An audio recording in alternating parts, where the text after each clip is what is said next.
Hello Algeria today, how you doing? Salam alaikum, it's Charles Cather here. And for those of you who watch my videos, you probably know that usually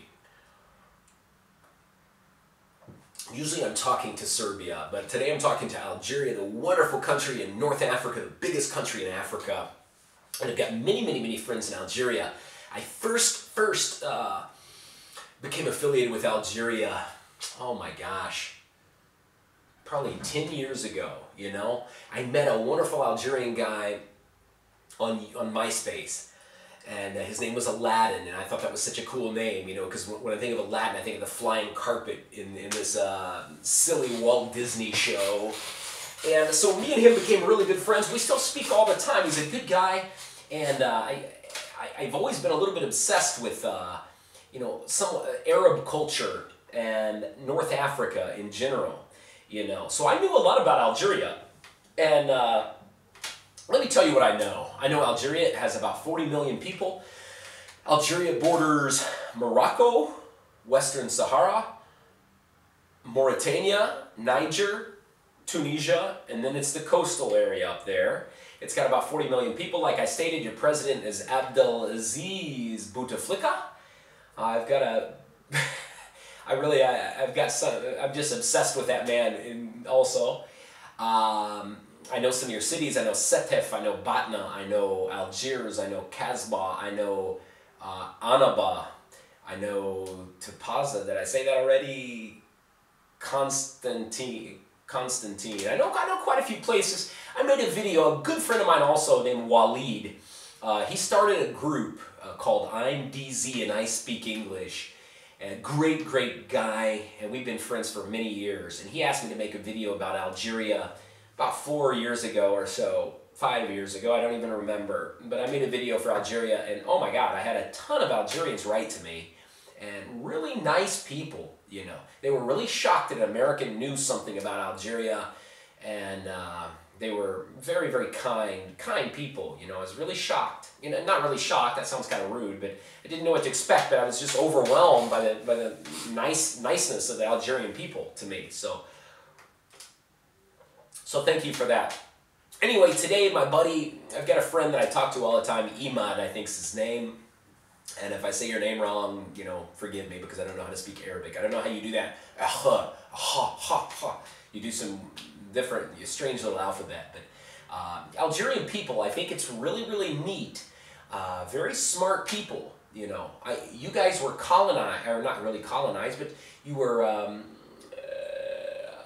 the French. Yeah, you kind of a French colony, weren't you, for a long time? Till 1962, right? 1962, Algeria gained its independence from the French after ugly wars. Many people were killed. Horrible atrocities were committed. But, you know, the Algerian people, so many people in Algeria, I think it's so neat. People speak English, French, and Arabic. I think it's beautiful, you know, to be able to grow up with two languages, Arabic and French, you know, that's something right there. But to learn English also, man, I mean, that broadens your horizons, you know, so much in your, you know, your job opportunities in the future, you know, it's wonderful. But anyway, Bouteflika, he was a big part, I think, of your revolution when you kicked out the Algerians. And Bouteflika is president. He just won the election. I've been following Algerian politics for about 3 months now because I was really interested in this election. And I had no idea it would be another blowout for Bouteflika, you know. Othman, he's one of my friends on Facebook, and he's a young kid, and he's always posting things about Algeria, and so I keep up on that, you know. I keep up on a lot of things that seem strange for me to keep up on, but I'm interested in different strange countries. Not that Algeria is strange, sorry, I'm saying a lot of silly things, but so I always commented on that, but they said Bouteflika won about 96% of the vote again, you know. The man is 77 years old, he had a stroke, he was in a wheelchair, and, you know, I'm not picking on him, and I mean zero disrespect, and I would never insult anybody's world leader, but I just think that seems odd. I don't think I would vote for a president that looked sickly or was sickly like that. I mean, because you don't know when he dies what's going to happen, you know. Hopefully he won't, knock on wood, but, you know, I think a president should show, like, be kind of a beacon of hope, a good role model for the people, like a strong, well, I guess we had George Bush for 8 years, so I can't really say much, right? Serbia here has a president called Tomislav Nikolic, and I'm not going to make fun of the man, but there's rumors that he purchased his degree, and he doesn't speak English very well, which is a bad thing for Serbians because Serbians are smart. Serbians speak English here. I mean, a large percentage of people speak English, and the president doesn't. You know, I think the president should be most of them are puppets around the world, almost every world leader, even Algeria's USA and Serbia, but still the puppet should should have a little bit of strength and buff to it, maybe, you know. Anyway, but on to this. The reason I'm making this video here today, real quick, sorry, I bounce between issues here. But the Algerian and Serbia, I know a little bit about your, some interesting things about Serbia and Algeria. Serbia and Algeria have maintained good, friendly relations for a number of years. In 1962, Algeria and Tito, after Algeria got its independence, and Tito, the former president of Yugoslavia at the time, they had a really good relationship because Algeria was part of the non-aligned movement, which didn't, after World War II, they didn't align with the Western powers nor the Eastern powers. So Tito started it. So a lot of Egypt and Morocco, a lot of these other countries, third world countries, African countries, whatever, were part of that, Arab countries, you know. So they had a really good relationship. Even now, one of the biggest geopolitical things going on here in this part of the world is the situation in the southern portion of Serbia called Kosovo Metohija, which is the southern part of Serbia. Some countries recognize it as being independent, and many countries do not. And Algeria is an Islamic country, but Algeria does not recognize Kosovo's independence, and they've been asked over and over to recognize it, but Algeria will not. You know, Algeria made a good move, and they stand with Serbia because they said that violates the United Nations Charter and everything. So good for you, Algeria. That's wonderful. Another thing, in between 1916 and 1919, Algeria, while it was under the French at that time, they allowed a lot of the Serbian soldiers that were fighting in World War I, many horrible atrocities happened to the Serbs. A lot of them were sent to Algeria for medical treatment there at the French hospitals. And so Algeria set up and there's a Serbian cemetery in Algeria that has about 300 and some Serbians buried in it.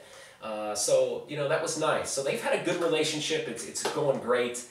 And hopefully that will continue for many years, okay? So anyway, back to the subject here. Imad, my friend, and him and some of his buddies there and some of his Moroccan friends, they're asking about learning the English language.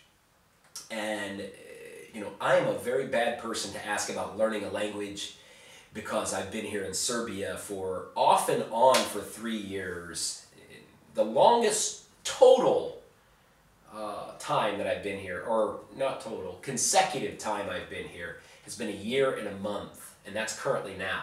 I've been going between Serbia, Mexico, Serbia, USA, Serbia. So it's difficult. You know, I go to Mexico for 8-9 months, start speaking Spanish, and then I come to Serbia, and then I go up to a little shop and say, gracias, and then I'm like, oh, no, hvala, you know. So it's so difficult to get my mind. I'm an old man, I'm 37 years old, and to get my mind into the language thing is not hard, you know, or it's not easy, sorry. You know, when you're from a country like the United States, and you're not exposed to learning language at a young age, it's hard to do, you know, very hard to do, and I feel bad. I feel horrible, I feel stupid for my inability to learn a language. But the way I get around, let me give you some tips here. You're asking me for advice, and I'm not a good man to give advice about that, but I am an English teacher. I've got my TESOL certificate, teaching English to speakers of other languages. I'm mainly used as a guy to talk to students, you know, to get kids to talking conversationally. That's the most important part of a language, really. when it comes to getting a job. You could know your grammar inside and out, but when you go sit down for a job interview, you've got to be able to converse with somebody. You can't, rely on nothing but grammatical correctness, no. The United States is like every country you've got. The United States is very large. Every different parts of the country have different accents, have different ways they use their language. In the United States, the way where I'm from, we call it a small little, like small river, a little tiny thing, we call it a creek. And most other places in the US, they'll say a creek. So there's different things like that. I'm sure you have it in Arabic, in Algeria. What else? What was my point there? But, you've got to be able to converse. And so what you really, really need to do is to find a native speaker. You've got to talk to a native speaker, A lot of these teachers that I've noticed here in Serbia or in Mexico, they're not native speakers, and their accent is not good. And everything that they push is grammar. Grammar is important, of course, at the beginning to learn how the language flows, to learn how it works. But, after a while, to bombard these kids, everywhere I go in Serbia, not everywhere, but it happens a lot. I'll ask somebody, I'll say, excuse me, da li govorite engleski, which means, hey, excuse me, do you speak English? And they'll say, yes, but a little. It's not good. My grammar is not good. And I say, really? Okay. And then we start talking, and I'm like, oh my God, you speak perfectly. I can understand you, wonderfully. So to be able to communicate like that is huge. A lot of these kids are nervous about using the incorrect grammar somewhere, and, you can't be scared of making a mistake. And that's what I do here in Serbia. Serbian language to me is very, very difficult. And it's verging on impossible for me. But I'm lazy, and that's all there is to it. I'm lazy, I know. And my friends, I know my friends here speak English, so when I'm around them, I expect them to speak English to me, But you can't do that, I'm a problem. I need to speak Serbian. While I'm here in Serbia, I should speak Serbian, and that's how you learn a language. Even though I'm terrified of sounding stupid when I speak, using the incorrect grammar here and there. But you can't be. You've got to do it anyway, or you're not going to learn the language. You can sit there and look in your book and do your worksheets all day long, and it's going to do you no good, It's good to listen to a native speaker, how they use the grammar, where the accents are, how they say words and different things. Because English is difficult. We have many, like in Serbian language is easy. The alphabet, there's only one sound per letter. So if it's a C, it's always ts, ts, ts. Always. It never ever changes. But in English, ours, changes to k, ts. It can be many, many things. And so it's very difficult. So the way to learn it is to listen to music, watch movies, video games, talk to native speakers. You have to, get it that way, because you're not going to learn that from a book. What else? Another thing a lot of kids really liked that I always did as a teacher. When I did things a little different than most other teachers. We didn't sit and do our book all day long. We did a lot of real life situations. And I think it's a great way to learn a language. Because I do it because I have experience traveling around where I don't know the language in the countries I go to. So I would do, a lot of times I would just randomly, in a class of 30 people, I'd say, you, come here. Okay, they'd come up here. And I'd say, okay, today we're in Los Angeles, California. You are driving a really nice Ferrari, and you are a police officer, okay? And you, the Ferrari, you just hit another car, and the policeman's seen it, okay? Then you have to get out, then I'll say, okay, start the conversation. What will you say to this Ferrari driver first?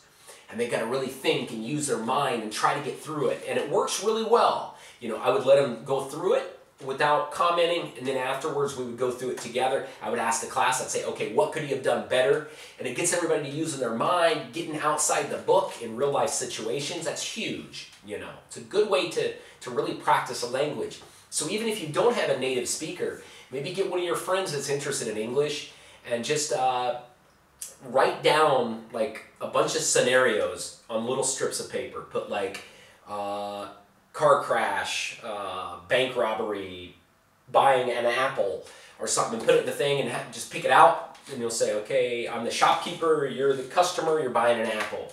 Okay, just practice together, you know, and record yourself on video and listen to it, and then try to do better next time. You know, that's a good way to do it too. Go to the mirror, you know, a lot of kids do that. If they don't have anybody to speak English with, they'll go to the mirror and talk to the mirror. It kind of sounds silly, but it helps you, you know, and kind of see how your mouth moves, your tongue, you know, and all that, and things like that. And find out what the difficult parts, you know, in Serbian, I don't know about Arabic, but the difficult letters for Serbians are the V, because they don't say it very good. Or, I'm sorry, the W.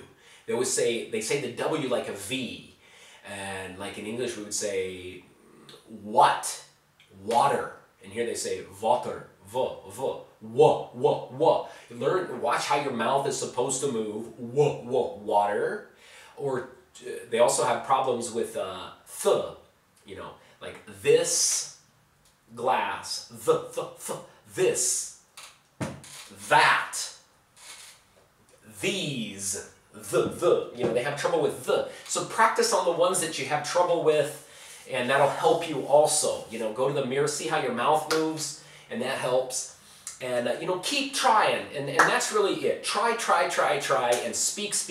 Don't be scared of making mistakes, because if you are, you're never going to learn the language, and that's why I'm not learning Serbian. Anyway, my friends, that's it. Algeria, it's a pleasure to speak to you, and I hope I helped you a little bit.